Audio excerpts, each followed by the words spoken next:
السلام عليكم ورحمة الله وبركاته أعزائي المستمعين، حياكم الله. وأفلح من ذكر الله وصلى على محمد وآل محمد. اللهم صل على محمد وآل محمد. قصة اليوم بعنوان هدية الملك. أحد المتابعين يسأل يقول ليش ما تنقلون القصة من غير ما تغيرون فيها؟ الإضافات اللي قاعد تضيفونها قاعد تغير القصة وايد، يعني صارت تختلف عن نقلها بالكتب التاريخ مثلا.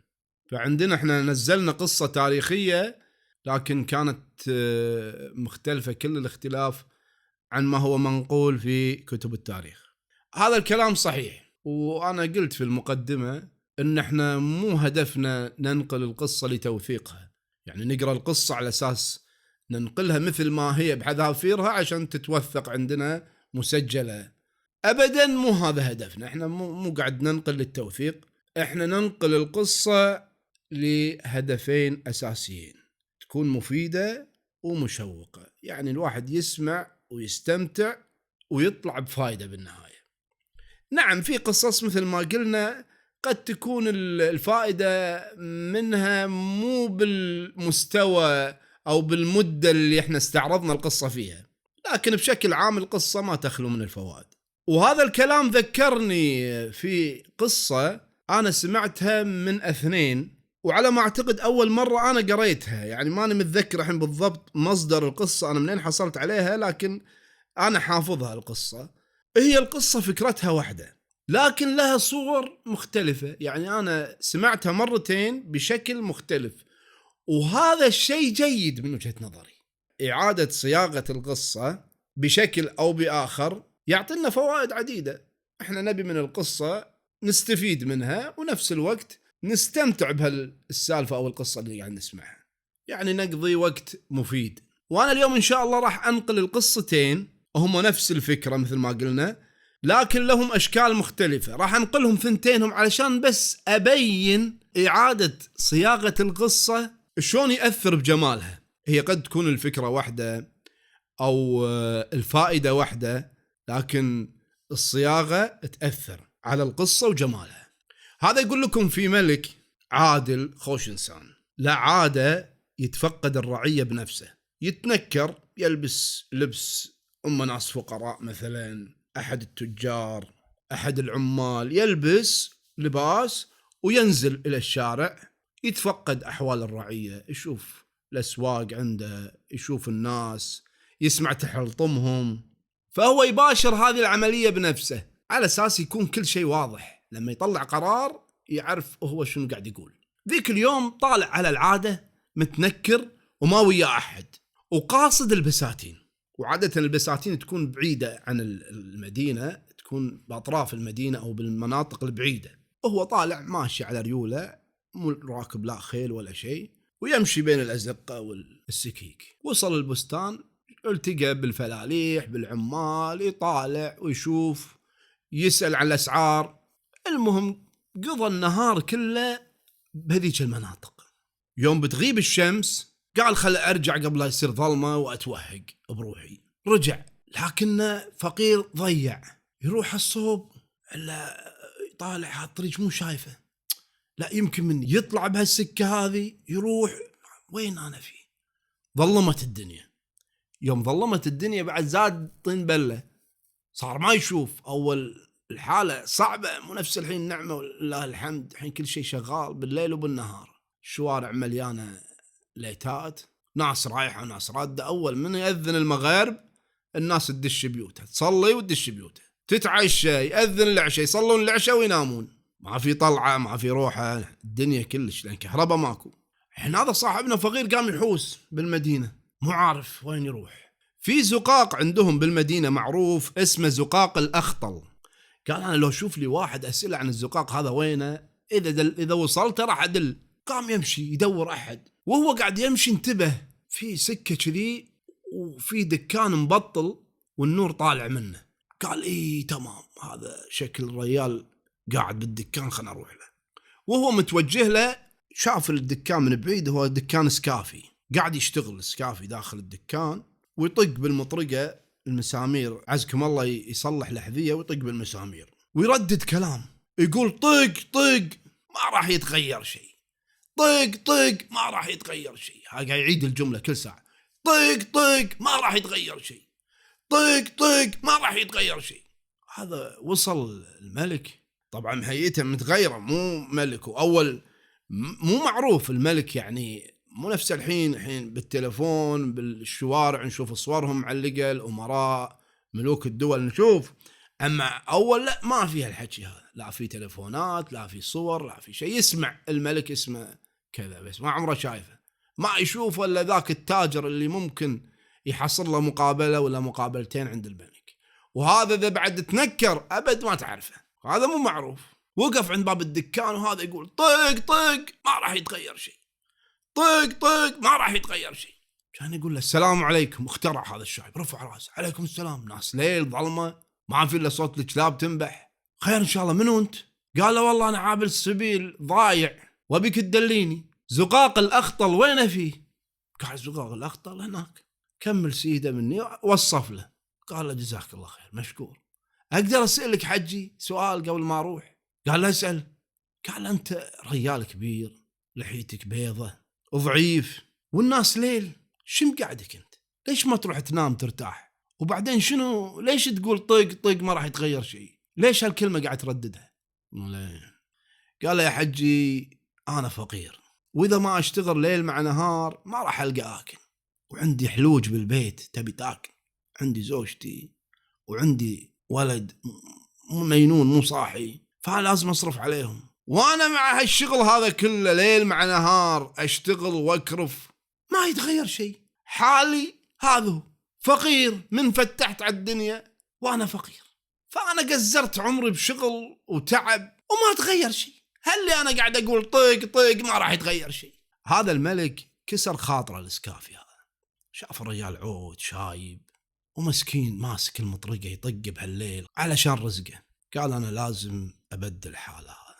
سأل عن اسمه وتعرف عليه. قال له هذا ايش عندك انت قاعد تتسأل؟ ايش تبي انت منو؟ قال له لا سلامتك حجي، ان شاء الله باكر تعرف انا منو. قال ان شاء الله، مع السلامة مع السلامة. هذا الملك عقب ما وصف له الزقاق هذا الاخطل وين صاير، راح على طريقه ودل القصر ماله وصل ولا الحراس من عفسين قاعد يدورونه، وينك يا مولاي قاعد ندورك. قال شوفوا باكر الصبح تاخذوا لكم دياية ولا بطة كبيرة وتحشون ببطنها 1000 دينار ذهب، وتحطونها بصينية وتحطون اياها عيش وتودونها حق الاسكافي اللي موجود بالزقاق الفلاني. قالوا ليش؟ قال مثل ما اقول لكم سووا، ودوه حقه وقولوا له الملك يسلم عليك ويقول لك هذه هدية منه. قالوا له على امرك. وفعلا الصبح راح الطباخ مال القصر اخذ ذيك البطة الراهية وشق بطنها، بدال لا يحشيها حشو حشاها ذهب وخيط بطنها تمام وحطها بصينية معتبرة وعيش. صار منظرها بعد يعني تدرون طالعة من مطبخ قصر فيهتمون بجمال الأكل، فسووا له يا صينية يعني اللي يشوفها مزريجة. خذاها واحد من الحراس ووداها. يقول له هذا صاحبنا قاعد طق طق ما راح يتغير شيء، طق طق ما راح يتغير شيء، ليل مع نهار هاي جملته، ويطق مسامير بالأحذية عزكم الله، وهاي جملته ماكو غيرها. سلام عليكم. الحارس يقول له، التفت هذا الشايب حتى ما له خلق يقوم، قال عليكم السلام، خير ان شاء الله. شوف حارس هذا جاب الصينية وحطها قدامه مغطية. قال له هذا الملك يسلم عليك ويقول لك هذه هدية منه. قال الملك يسلم علي؟ انا الاسكافي. قال هي ندري فيك كأنك الاسكافي. قال يدري الملك اني اسكافي مطرش لي هذه؟ شنو هذا؟ قال هذه الهدية من رخصتك. هدى ومشى. هذا الشايب قام رفع القطا ولا ذيك البطة مشرقدة على ظهرها كذي وقايلة ايدها فوق، والعيش منظرها شحلاته. الله، هذه حقي، عمري حياتي ما شفت هالشوفة. هذا خاف اكل منها خربها. لا ايش حقها اكل منها؟ هاي مو لي انا ما اقدر اكل كذي، حساف عليها اكل هذه. كان يقوم يغطيها. شال الصينية وطلع. تو بطلعتها من الدكان ولا يوالمه واحد، ها يا الاسكافي وين رايح؟ هاد دكانك ورايح وين رايح؟ قال والله هاي شوف. فتح له الصينية ولا ما شاء الله منظرها قال شنو هذا؟ قال والله قالوا هدية من الملك، وأنا صراحة ما أبي آكل هذه، يعني مو قد هالأكل هذا، أنا بروح السوق أبيعها واشتري لي جبنة وخبزة حقي وحق عيالي، والفرق آخذ أحطه بمخباتي. قال له يلا كان تبيعها أنا أشتريها منك. قال لي بس غالية ترى هذه، وتشوفها كذي، شوف صينية وهذا، أبيعها غالية أنا. قال كم يعني بتبيعها؟ قال أقل من دينارين ما أبيع. قال عفو عليك، حاضر تستاهل، تسوى دينارين، تفضل. عطاه دينارين على أساس حاسب الصينية وحاسب العيش وحاسب البطة وحاسب هالترتيب الحلو، أخذها بدينارين يعني غالي، وهذا حاط له 1000 دينار ببسطها، بس هذا مو رزقه. هذا أخذ الصينية وطار فيها. هذا رجع دكانه، طق ما راح يتغير شيء، طق ما راح يتغير شيء. الملك عقب كم يوم، 3 أيام 4 أيام، قال خلنا أروح أشوف، أكيد هذا الإسكافي الحين تبدل حاله. 1000 دينار تغني له ولده، هو رجال كبير شيء من الدنيا، يعني بيشتري له بيت، أي شيء بيشتري يقدر يشتري وراهي ويزيد وياه وايد. قال خلنا أروح أشوف ايش صار عليه. والملك وهو راد قال خلنا مرة أشوف هذا، أكيد بطل ما قام يبسط بالليل، خلنا مرة أشوف. يوم وصل السكة اللي هو فيها، ولا هذا الدكان مبطل والنور طالع منه شاب السراي نفس ذيك المرة. قرب منه ويسمعه طق ما راح يتغير شيء، طق ما راح يتغير شيء. السلام عليكم حجي. رفع عينه هذا الشايب، عليكم السلام يا هلا. نعم. قال انت للحين قاعد كذي؟ قال ليش وين تبيني اروح؟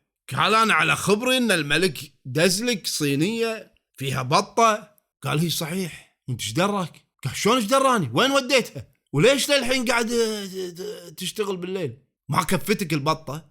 قال بطة تكفيني؟ وش كثر بتكفيني؟ وجبة؟ اي طرش لي الملك بطة وبعتها، انا ما اقدر اكل هذا البطة، هذا غالي، انا مو اكلي هذا. بعتها وشريت لي انا وزوجتي وخذيت الفرق، والحمد لله انا الحين صار لي كم يوم اصرف من الفرق هذا وجريبي خالص بعد. قال له بعتها؟ قال لي بعتها. قال له صدق انت بتتم فقران طول عمرك، الرزق مو مكتوب لك. اقول حجي تدري طق ما راح يتغير شيء. قال لي انا هم انا اقول كذي، طق ما راح يتغير شيء. ظل يطقطق بالهذا، والملك طالع من عنده وهو يفكر سبحان الله، سبحان موزع الارزاق، شنو هذا عطيناه وما استفاد منه. هو حتى لو الملك معطيه فلوس بشكل مباشر، هم بطريقة أو بأخرى ما راح توصل له، أو أن الفلوس هذه ما راح يستفيد منها. الأرزاق بيد رب العالمين. انزين نترك التعليق الحين، خلني أجيب لكم السالفة الثانية اللي نفسها، هي نفس الفكرة لكن صورتها تختلف، وشوفوا شكل القصتين شلون يختلفون. هذا فيه طرار يطر قاعد عند قصر الملك، وهم عنده صاحبه رفيجه قاعد وياه عند قصر الملك يطرون. هذا شو يقول طرار الأول؟ يقول وينك يا صاحب القصر، تعطيني من فضلة خيرك، ترزقني. هذا صاحبه ما عجبه الحكي، كان ايش قاعد تقول؟ هذا كفر، تحكي عدل، الرزاق هو رب العالمين، صاحب القصر هذا وين يقدر يعطيك شيء؟ وهذا بالفترة هذه اللي هم قاعد يتناقشون فيها وقاعد يتكلمون فيها، الملك فاتح الدريشة وصدفة قاعد يسمع كلامه، بس هم مو قاعد يشوفونه، هو صاير فوق وقاعد يسمع الحوار هذا بين هذول الاثنين الطراروة. قال له وانت ايش عليك؟ انا ابي صاحب القصر هذا يرزقني، ما ابي الله يرزقني. قال تحكي عدل، هذا الكلام ما يجوز، استغفر ربك، الله هو الرزاق، شنو صاحب القصر هذا ما يقدر يرزق نفسه حتى يقوم يرزقك. قال ما يقدر يرزق نفسه، عنده الخير، عنده الفلوس، عنده القصور، شيء حتى حكي انت. قال له كلامك مو عدل، وان كان شفتك ترى تحكي مره ثانيه الحكي بطقك على حلجك. قالوا ايش عليك مني انت؟ قاموا يتناجرون. الملك سمع كذي قال والله ما راح اخيبه، هذا يبي الرزق مني، انا اوصل له الرزق. شو ينادي واحد من الحراس، قال له تروح المطبخ وتجيب بطه وتحشيها تترسها ذهب، 1000 دينار ذهب، وتاخذها وتعطيها حق هذا، شفته هذا اللي لابس عمامه الزرقاء هذا تعطيه اياه، وقول له هذا رزق من الملك، الرزق ياك. قال له حاضر يا مولاي. وفعلا راح المطبخ وضبطوا له البطة وطلع له، وهم قاعد يتناجرون سلام عليكم. عليكم السلام. هذول الطرار والاثنين. قال تفضل هذا رزق من الملك. هذا منو اللي قالوا لك؟ هذا الشخص اللي قال أبي الملك يرزقني. وهذا الثاني الطرار الثاني اللي قال الرزق من رب العالمين وأنا ما بالرزق إلا منه، ما أعطاه شيء. حط قدام الصينية قال شفت شلون؟ اطلب الرزق من صاحب القصر مو تطلب من رب العالمين. قال له أقول لك سد حلجك واسكت، صاحب القصر ما يقدر يرزق نفسه، وهذا الكلام ما يجوز اللي قاعد تقوله، حرام، تحكي عدل. قال فكنا رفع القطع ولا بطة. قال ويه هذا الملك صدق ما عنده سالفة. قال ليش؟ قال جايب لي بطة، أنا أي شيء فيه ريش ما أحبه، ما أقدر أكله. يعني لو جايب لنا زبيدي سمك، جايب لنا قطعة الحمى، بطة. قال تحمة ربك غيرك مو محصلها. قال تشتري أنا بيعك. قال لي اشتريها منك. كم تبيعني؟ قال كم عندك؟ قال أنا اليوم هاللي طريته كله دينار. قال لا شوف عطني إياه كله وأطالبك دينار. هذا شاف البطة مزريجة، قال ما يخالف، طالبني دينار ما يخالف. قال عطني ما يخالف، عيالي من زمان ما كلوا كذي من رمضان اللي فات، عطني. زخ الصينية وراح. هذا ظل قاعد. اللي يبي الرزق من رب العالمين أخذ البطة وعطاه الدينار وراح عنده هلا، واللي يبي الرزق من الملك قاعد بمكانه. الملك بطل الدليشة بيطالع شو اللي صار. هو توقع الحين ان هذا اللي راح وهذا اللي تم قاعد، الثاني اللي طلب الرزق من الله هو اللي تم قاعد. ولا شوف العكس، قام ونزل بنفسه، نزل وطلع له. انت شو تسوي قاعد هني؟ قال له طال عمرك انا قاعد انطر الرزق يجيني، انا طلبت الرزق منك. قال له الرزق ما ياك؟ قال بلى يعني، بس طال عمرك انا ما احب البط. قال زين ما تحب البط سويت فيه؟ قال بعته حق صاحبي. قام يضحك الملك من قمة راسه. قال فعلا كلام صاحبك صحيح، انا جيت اسوي خلاف الكلام هذا، بغيت ارزقك بس انا ما قدرت ارزقك. قال شلون يعني ما قدرت ترزقني؟ قال انا اعطيتك بطة متروسة ذهب وخذاها صاحبك اللي يطلب الرزق من الله، وانت ما اخذت شيء. قال فيها ذهب؟ قال اي فيها ذهب، بس الرزق راح حق صاحبك، وهذا الله سبحانه وتعالى هيئ الامر هذا كله وراح. قال انت حين مولاي يوم انك تبتعطي عطني مباشرة، شقد بطة وهاللوية هذه كلها كان عطيتني 1000 دينار. قال هذا تدبير ربك مو تدبيري، ما ادري شو اللي خلاه يجيب بالي اني احط الفلوس بالبطة، ما ادري. على العموم قوم ولا اشوفك قاعد بعد عند القصر هني، يلا ويزفه ويطرده. هذيل القصتين نفس الفكرة تماما، وانا واحدة كأني قاريها والثانية سامعها، ولهم صور مختلفة لكن الفائدة تقريبا واحدة، يمكن الثانية أعمق شوية، لأن مهما أنت تحاول هذا الملك تخيل نفسه أنه ممكن أنه يرزقه، هذا مستحيل. مهما تحاول أنت الرزق بيد رب العالمين وهو اللي يوزع الأرزاق. قصتنا ما تقول أن أنت قاعد ببيتكم والرزق يجيك لأن الرزق موزع، مو هذا قصدنا احنا. الله سبحانه وتعالى يحب اللي يعمل واللي يشتغل واللي يشارك بالمجتمع، ما يحب الانطوائي واللي قاعد في البيت. لكن الرزق ما له علاقة بالشغل. قد تلقى واحد يشتغل ليل مع نهار مثل الاسكافي هذا ما يحصل شيء، وواحد قاعد ببيتهم والرزق يهل عليه. شوف أم بورث واحد معطيه عطية يحصل له بشيء على أقل أدنات الدون، أقل حركة يحصل له رزق وفير. الرزق بيد رب العالمين وهو اللي وزعه بمعرفته وبحكمته.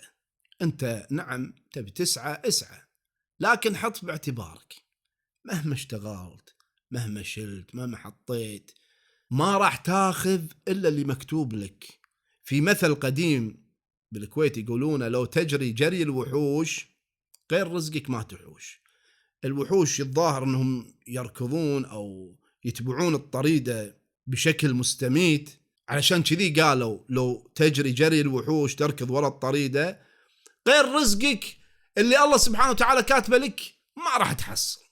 فريح بالك وليت اشتغل بهدوء واطلب من الله سبحانه وتعالى يهيئ لك الأمر ويهيئ لك الأسباب المناسبة اللي تحصل على الرزق الحلال الطيب المبارك، اللي أهم شيء بالموضوع إنه مبارك. قد ناس تحصل أموال كبيرة لكن ما فيها بركة، يحصلها مني وما يدري شلون راحت.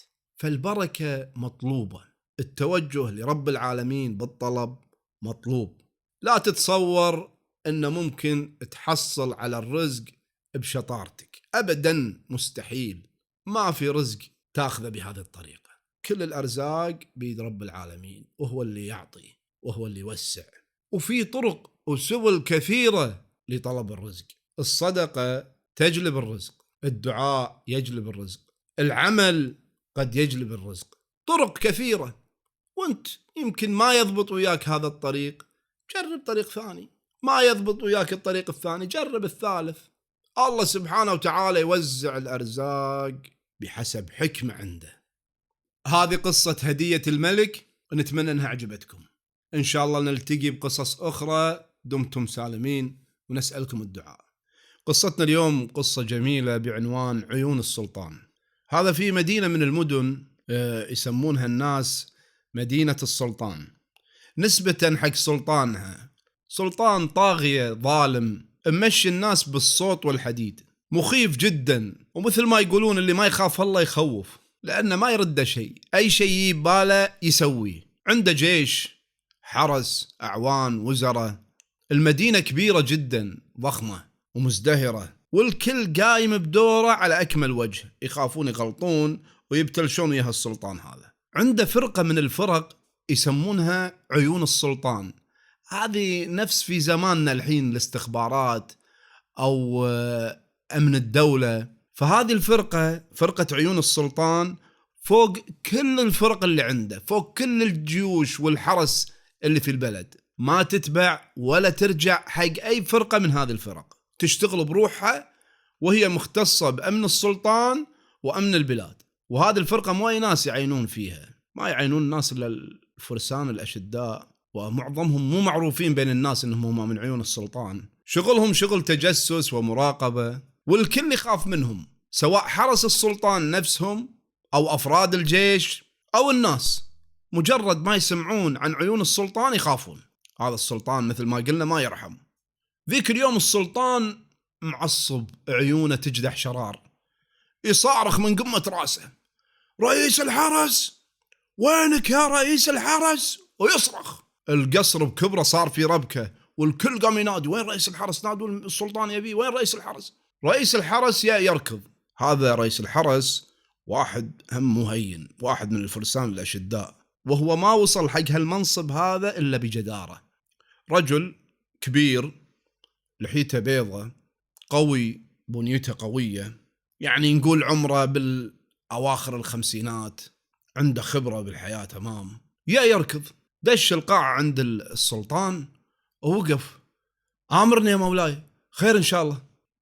شاف السلطان حد معصب، وجهه أحمر، وفي اثنين واقفين، هذيلا من عيون السلطان، مشفتين واحد رابطين إيده لظهره وجافي على ركبته ومقمضين عينه بعصابة سودة. وواحد من هالواقفين من عيون السلطان حاط ريلة على ظهر هذا اللي طايح على الأرض. قام يطالع هالمنظر، ما عنده فكرة منو هذا اللي طايح وشنو عندهم هذا عيون السلطان. قال السلطان حق رئيس الحرس: تاخذ هذا الخاين المجرم وتقطه بالحبس، وتدير بالك عليه زين، باكر راح يتم إعدامه قدام الناس كلهم، وننحاش أو صار في شيء لا حطك مكانه. هذا السلطان قاعد يهدد رئيس الحرس، إذا انحاش اللي سماه هذا مجرم وخاين راح يذبح رئيس الحرس بمكانه. على طول رئيس الحرس: حاضر يا مولاي، وقوم زخ هذا اللي يسموه خاين وخذاه على أساس يقطه بالحبس. فكر رئيس الحرس إنه ما يودي مع المساجين، بما أن هذا مهم لهالدرجة والسلطان حرص عليه.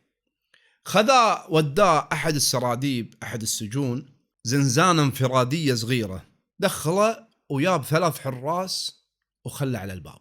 هذه حارس واحد يكفي، لأن هي في سرداب والزنزانة صغيرة والمكان محكم تمام، يعني صعب ينحاش، واحد يكفي.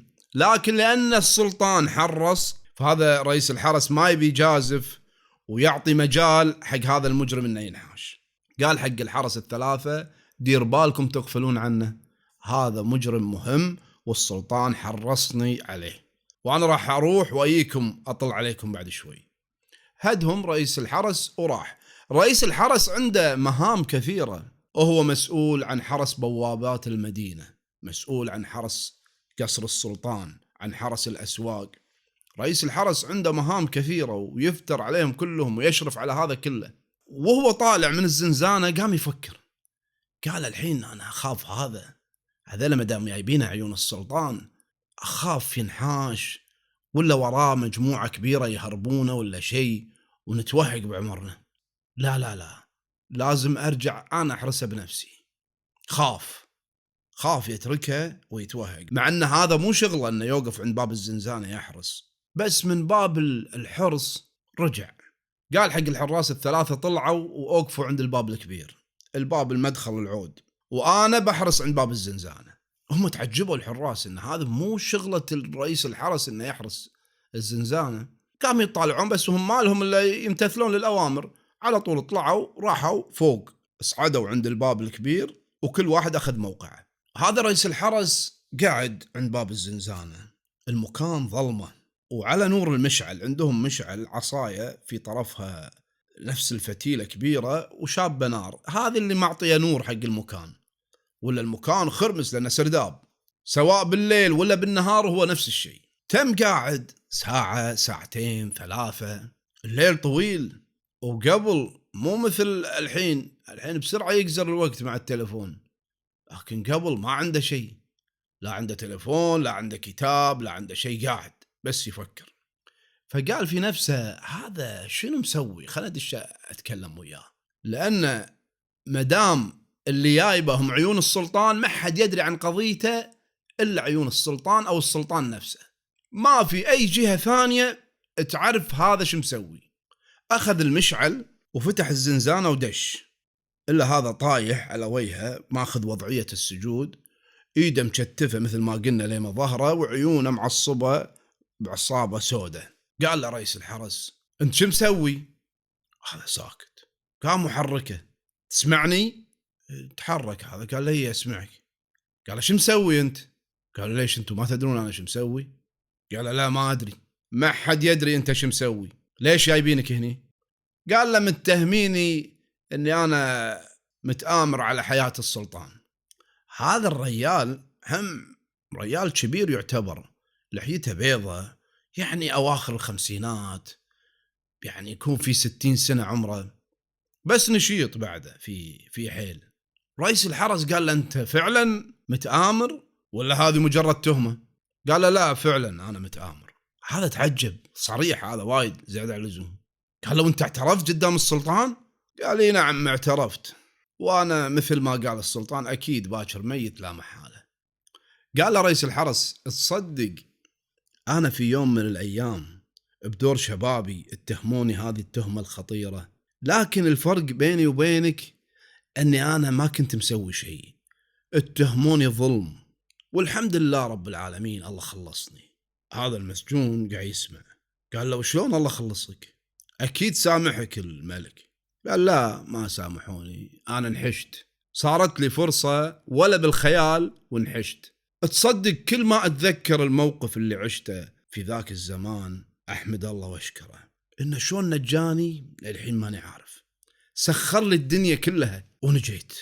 قال له هذا المسجون الظاهر أنت رجال طيب أو مؤمن، عشان كذي الله ساعدك وخلصك. رد عليه هذا رئيس الحرس قال له أنا كنت مسجون في المدينة الخضراء، تعرف مدينة الخضراء؟ قال له إيه هذه تبعد عنا تقريبا مسير شهر.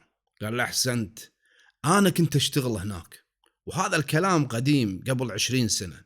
هذا الحين رئيس الحرس قاعد يسولف ويا المسجون يبي يقزر وقت، هذا المسجون مربط والدنيا ظلمة وهذا السجن ما في أحد، قاعد مثل ما تقولون قاعد يضيع الوقت وهو قاعد يسولف ويا المسجون هذا. فصارت المناسبة أن هذا رئيس الحرس قاعد يسولف قصته واللي جرى وياه قبل 20 سنة، نفس قصة هذا المسجون أنه هو متآمر على حياة السلطان، لكن هذا رئيس الحرس ما كان متآمر، هي تهمه. فالحين قاعد يسولف حق المسجون هذا سالفته.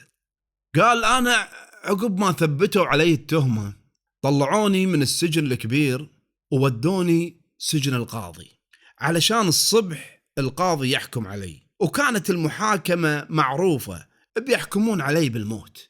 أنا كنت متأكد لأن اللي يتآمر على حياة السلطان أو الملك ما راح يرحمونه، والموت هو مصيره.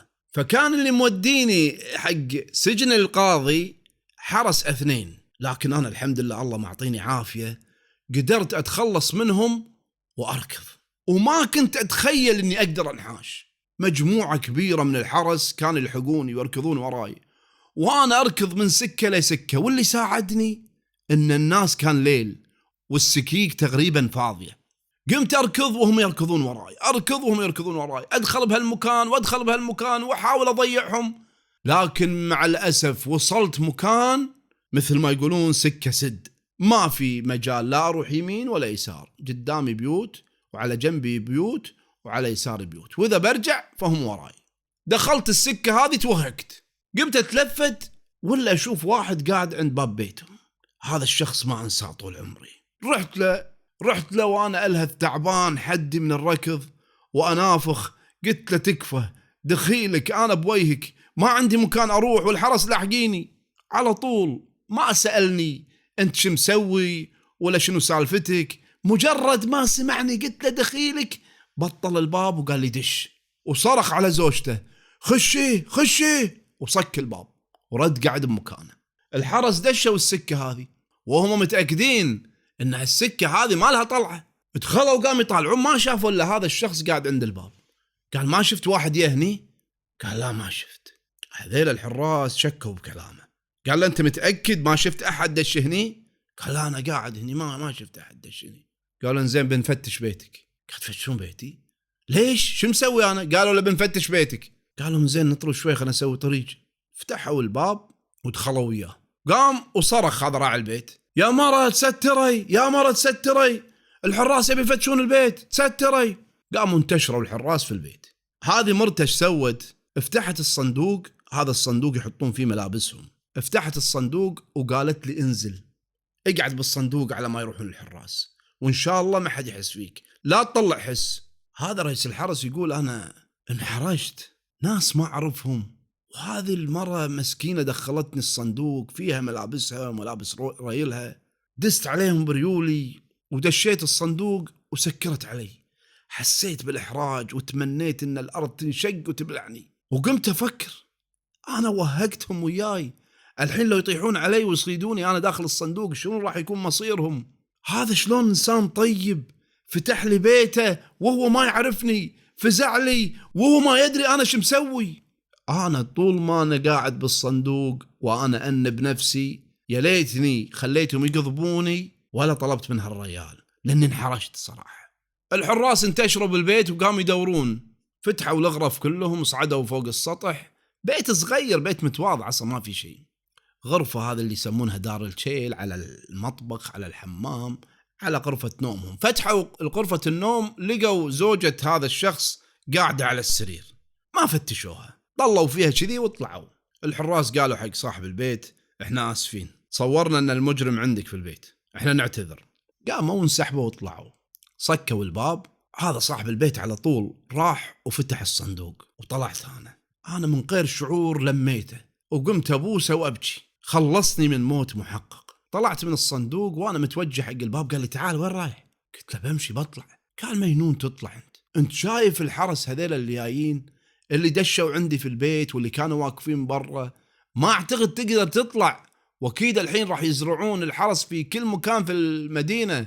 انا من رايي تقعد لك كم يوم عندي، انا اضيفك عندي، بس يهدى الوضع تطلع.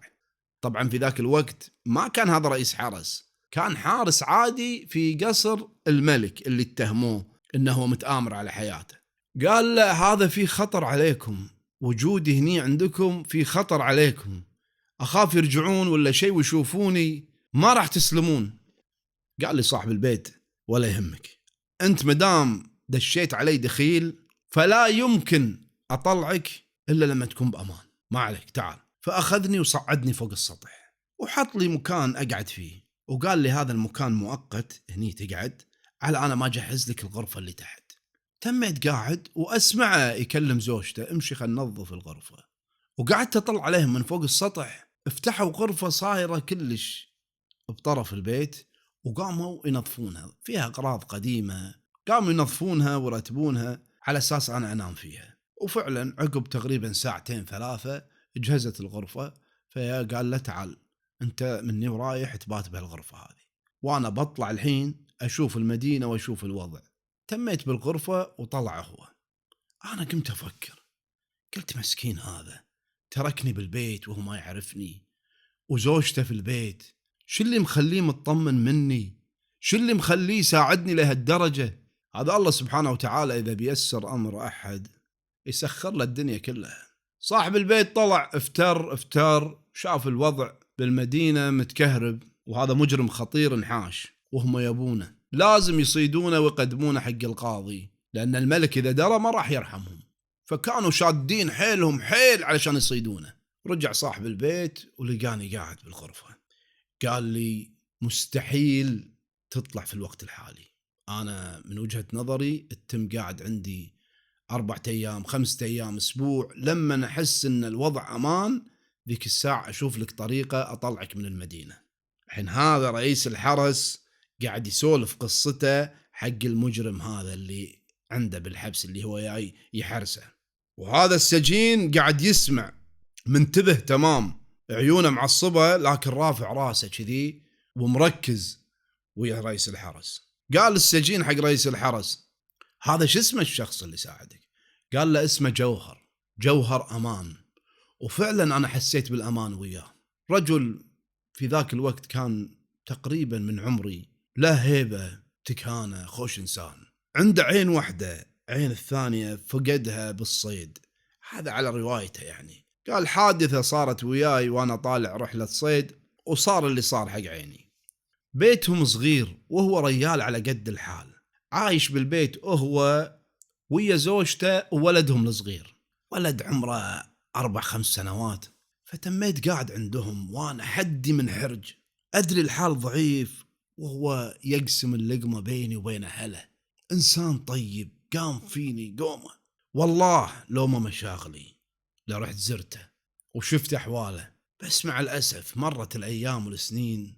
أولا أنا كنت خايف أروح هناك، خايف يصيدوني، وبعدين عقب ما اشتغلت هني عند السلطان صار ما عندي وقت لا أروح ولا أسافر. بس والله أي واحد من المدينة الخضراء أسأل عنه وأسأل عن أحواله. سأل السجين قال له زين شلون قدرت تنحاش؟ وش كثر تميت عند جوهر أمان؟ قال له رئيس الحرس أنا تميت عنده 3 شهور وأنا ماني قادر أنحاش من المدينة. حاول جوهر كم مرة يهربني لكن ما قدرنا، وكنت أرجع عنده، وهو لأنه يشوفني من حرج، زوجته في البيت والبيت ضيج وهي ما هي قادرة تاخذ راحتها تطلع وتدش، بنى طوفة سكر الغرفة، عزل الغرفة اللي أنا فيها عن البيت وفتح لها باب لبرة. طبعا أنا ما كنت أستعمل هذا الباب، لكن هو مسوي للطوارئ، خاف يصير شيء إلا أنا أقدر أطلع. وتميت قاعد بهالغرفة هذه المعزولة 3 شهور، لين يا ذاك اليوم وقال لي أنا جهزت لك طريقة أنك تقدر تطلع من المدينة إن شاء الله بأمان. فأنا استانست، مليت من الحكرة اللي أنا فيها. يوم صار بالليل طلعت وياه متخفين، وصلنا مكان ولا مجهز لي فيه عزك الله بغلة. هذه البغلة تصير أكبر من الحمار وأصغر من الحصان، ومجهزها حاط عليها خرج في أكل، مجهزها للسفر. أنا أدري فيه ضعيف الحال، قلت له شنو هذا يا جوهر؟ قال هذه الراحلة حقك، تركبها وتتيسر ولا ترجع هني مرة ثانية إلا لما تنتهي قضيتك وينسونك. قلت له زين منين جبت قيمة هالبغلة هذه غالية؟ قال الله سبحانه وتعالى سهل علي الأمر وقدرت أحصل المبلغ. قال له شلون؟ تكفى علمني شلون دبرت المبلغ؟ هو أنا أدري إن الحال ضعيف. قال لي بعت الغرفة اللي أنت تنام فيها، بعت جزء من البيت. أنا من قال لي كذي صكت فيني الدنيا، جمايله هذا ثقيلة علي. كم واحدة حين سوالي، كم واحدة نقذني من هالمجرمين، ضيفني ببيته، باع نص بيته علشاني، أكرمني آخر كرم، طول ما أنا عنده حاس بالأمان. سلم علي ولمني وقال لي استر على ما واجهت. قلت له والله ما واجهت لك الخير وجزاك الله خير، وإن شاء الله ما أنسى لك هالجميل هذا. سلمت عليه وركبت البغلة وسافرت. وصلت هني مدينة السلطان، وعقب مدة اشتغلت في حرس السلطان، ولله الحمد لما صرت رئيس الحرس. رد عليه المسجون قال له أنت من ذاك اليوم ما تدري عن جوهر؟ قال لا والله، مع أني أسأل عنه وايد بس ما حد عطاني خبر عنه. قال له المسجون ما سألتني عنه، أنا من المدينة الخضراء وأنا أعرف جوهر أمان تمام. هذا استغرب، معقول أنت تعرف جوهر أمان؟ لي نعم أعرفه. تعال شيل العصابة عن عيني، افتح عيني عشان أعرف أحاجيك. قام رئيس الحرس وسحب العصابة عن عين المسجون، شافه عنده عين واحدة، قرب المشعل من وجهه، ولا هذا صاحبه، هذا جوهر أمان أنت؟ قال له شنو هالصدفة هذه أنك أنت تكون رئيس الحرس اللي يقودني للسجن؟ يا سبحان الله، وتسولف لي السالفة. هذا رئيس الحرس انشل بمكانه، ما أتوقع أو ما تصور أبدا ممكن إنه يشوف صاحبه بين يدينه وبهالطريقة هذه. على طول فكر باطه ولما وقام يبكي. أنا أسوي فيك كذي، سامحني أرجوك تسامحني، أنت صاحب فضل، أنت أخو، أنت عزيز. كانت مفاجأة ما كان يتصورها هذا رئيس الحرس. قام هذا جوهر وقال له اسمعني، ما في وقت، الله يخليك. قال له إذا لي قدر عندك فعلا أبي منك طلب. الحين رئيس الحرس قدام اختبار صعب جدا، يهرب هذا المسجون جوهر أمان اللي صاحب فضل عليه ولا شي يسوي؟ إذا هربه يعني معناته أن الملك راح يقتل رئيس الحرس بمكانه مثل ما قال، وهذا يعرض حياته للخطر. وإذا قلنا لا يبقي خليه بالسجن ويعتني فيه ويشوف طلباته، هذا خلاف المروءة. شلون واحد قدم لك كل هالأشياء هذه، قدم لك الأمان، قدم لك كل ما يملك، فداك بنفسه وبأهل بيته، تجازيه بهالطريقة وانت تدري ان الملك باكر راح يشنقه، شو يسوي؟ فرئيس الحرس هذا يا يحافظ على حياته او انه يصير قليل اصل، وما يستاهل المعروف اللي هالريال هذا سواله اياه. اقل شيء المفروض ان رئيس الحرس يقدمه حق جوهر امان انه ينحشه، يهربه، يبعد عن الخطر مثل ما سوى وياه هذاك. كل هالافكار هذه قاعد تدور براس رئيس الحرس. التفت على جوهر امان قال له اللي تبي انا حاضر، آمرني، شنو تبي؟ قال له أنت حين تتوقع أني أنا أبي أنحاش وأبيك تنحشني، مو هذا طلبي. أنا ولدي موجود في المكان الفلاني، أبيك تجيبه لي، أبي أوصيه، علي دين وعندي بعض الأمور أبي أقولها حق ولدي قبل لا أموت. قال له بس كذي؟ قال له إي والله، أكون ممنون حقك إذا تجيب ولدي أتكلم وياه. قال له عفو عليك ولا يهمك، حاضر. على طول قام رئيس الحرس وصك الباب قفله وطلع من السرداب. رايح وين؟ رايح يجيب ولد جوهر أمان على أساس يوصيه. وهو بالطريق توه ما قطع يعني مسافة، قام يفكر، قال بس هذا اللي قدرت عليه، أروح أنادي له ولده علشان يوصيه؟ الحقيقة أني ما أستحي على وجهي، شلون أسوي كذي؟ شلون أنا قبل أن هذا جوهر أمان الإنسان الطيب يقدم باكر للإعدام وبإيدي أنا أقدمه؟ لا يمكن أقبل أني أقدم هالإنسان هذا اللي ساعدني ووقف وياي وما بخل علي لا بفلوس ولا بحماية ولا بأمان، وقدم لي كل اللي يقدر عليه، ضحى بعمره علشانك في يوم من الأيام، وأنت تقابله بهذه الطريقة؟ خايف من السلطان؟ هذا وقت خوف يا رئيس الحرس. على طول رجع وهو يأنب نفسه، قال هذا ما يحتاج يقول لي أبيك تهربني علشان أنا هربه، هذا واجب علي. قام ورجع مرة ثانية السرداب، نزل فتح الزنزانة وكان يقول له قوم امشي وياي. هذا جوهر قال له وين أجي وياك؟ قال له امشي، أنت لازم تطلع من السجن، ما راح أخليك. قال له أنت مينون؟ قال له أنت تدري ايش قاعد تقول؟ السلطان ما راح يرحمك. قال له خلي يسوي اللي يبي السلطان، أنا أهم شيء إنك ما تتقدم حق الموت عن طريقي. أنا أهم شيء عندي إني أنحشك وأهربك وأخليك بأمان. أنت صاحب فضل، أنت قمت فيني. قال له لا يبا، لا أنا صاحب فضل ولا شيء، أرجوك لا تحرجني، تكفى بس ناد لي ولدي أبي أوصيه. قال له والله ما راح أهدك بالزنزانة، واللي تبي تسوي سو، راح تطلع منها حتى لو أشيلك على ظهري. يلا يا جوهر ما في وقت، امشي وياي، وأنا عندي الكلام اللي أقوله حق السلطان اللي ما خليه يذبحني. تحجب هذا جوهر، قال شنو الكلام اللي عندك؟ السلطان هذا طاغية ظالم مجرم، ما راح يعطيك أصلا مجال تكلمه. قال له ما عليك، عندي اللي ينجيني لا تخاف. معقول هالكلام؟ قال له نعم معقول، امشوا يا جوهر ما في وقت. المهم توهم طالعين من الزنزانة، قال له اصبر. قام ربطه مثل تربيته الأولية، شفته وحط ايده ورا، وقال له احنا نطلع بس عشان مريم من الحرس وتالي يصير خير. صعدوا من السرداب ولا هذول الحرس اللي واقفين برا، على طول التفتوا، ها سيدي وين مودي؟ قال لهم بودي زنزانة ثانية، هالمكان هذا مو أمان. المهم خذها وطاف وطلع. الناس ليل والسكيك فاضية ما في أحد. ووصل مكان قال له خلاص أنت غادر، روح ولا ترجع هني.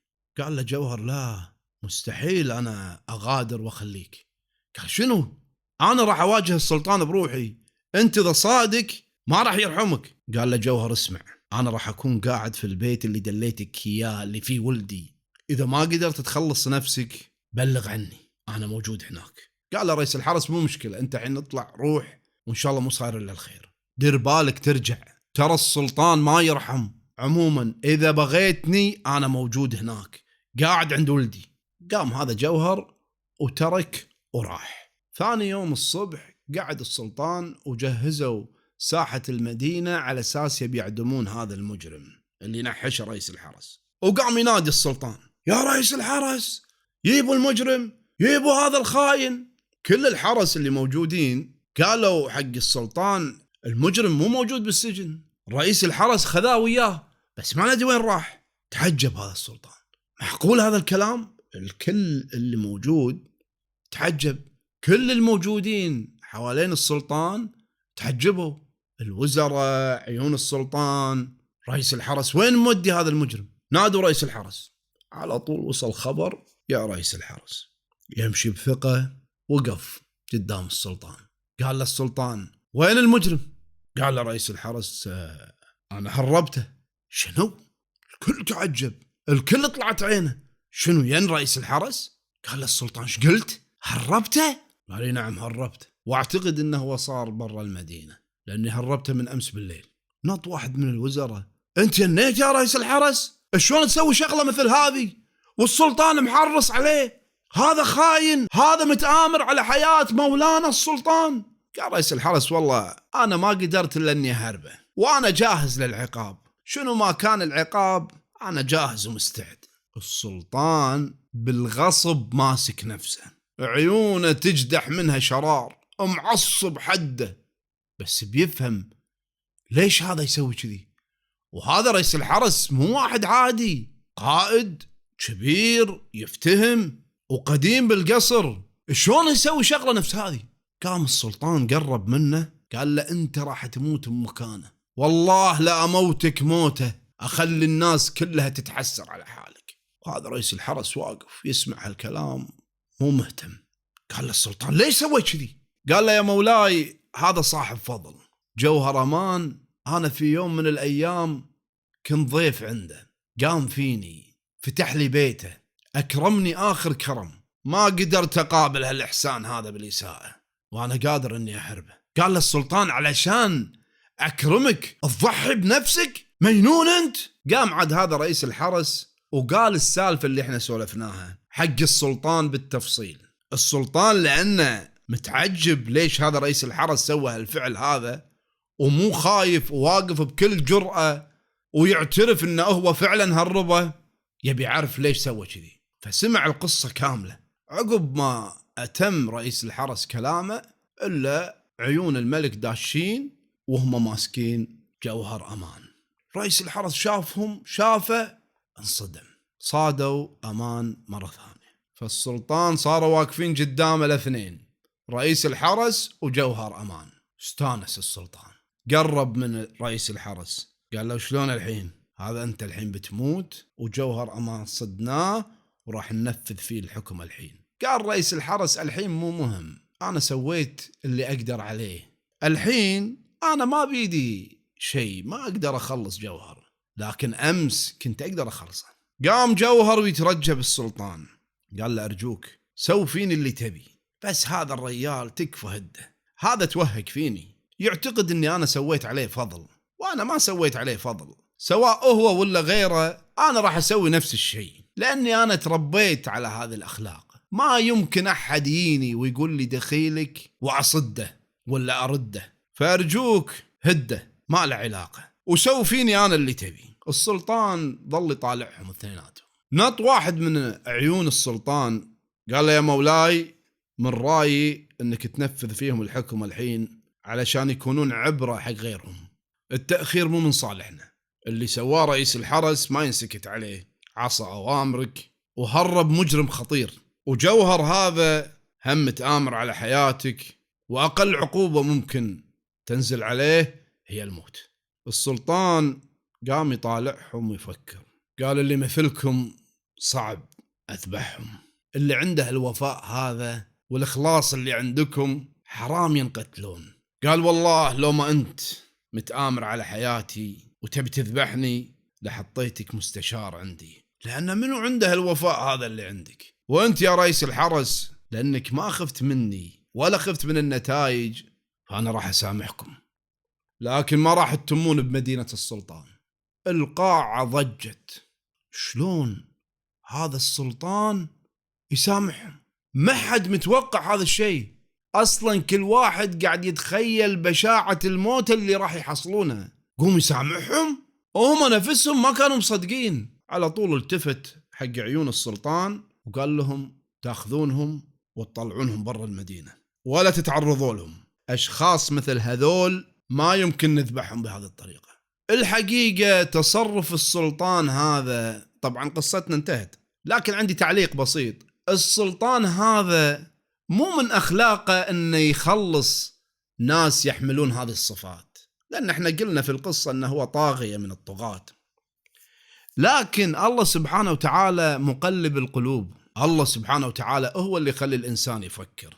فأتصور علشان وفاء رئيس الحرس وأنه ضحى بحياته علشان يرد جميل جوهر أمان، الله خلصه. وكذلك جوهر أمان لأن من أخلاقه الفزعة وإكرام الضيف، الله سبحانه وتعالى ما حب أنه يموت هذه الموتة. كل شيء بهالحياة بيد رب العالمين، احنا في اختبار مستمر، وردود أفعالنا وتصرفاتنا هي اللي تحكم على مصيرنا.